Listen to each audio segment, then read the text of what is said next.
এই হচ্ছে আমার ফাইনাল লুক। আর শুধু টিপটা পরবো তাহলেই কমপ্লিট। তা কেমন লাগছে আমাকে অবশ্যই কমেন্ট করে জানিও। টিপটা পরে আসি, দাঁড়াও। ওরে বাবারে, আঠাটা এত গন্ডগোল করে এখন, সত্যি মাও বলে টিপের আঠাগুলো না একদম ভালো না।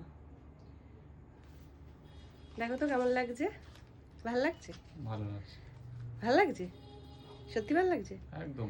হ্যাঁ, তুমি তো সাজলে খুশিই হও। না সাজলেও খুশি হয়।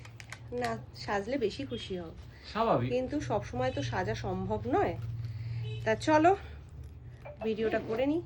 তা বন্ধুরা কমেন্ট করে জানাও তো কেমন লাগছে আমাকে। অনেক দিন বাদে এই শাড়িটা পরলাম। একবার শিবরাত্রিতে মাসি এই শাড়িটা দিয়েছিল আমাদের 3 বোনকে একসাথে, একই কালার, একই ডিজাইন, একই রকম সব কিছু, যাতে কারো কোনো অভিযোগ না থাকে। তা অনেক দিন বাদেই পরলাম, আর শাড়িটা আমার ভীষণ পছন্দের, ভীষণ। তো চলো ভিডিও কটা বানিয়ে নিই, তারপরে আবার আসছি যদি সময় সুযোগ পাই।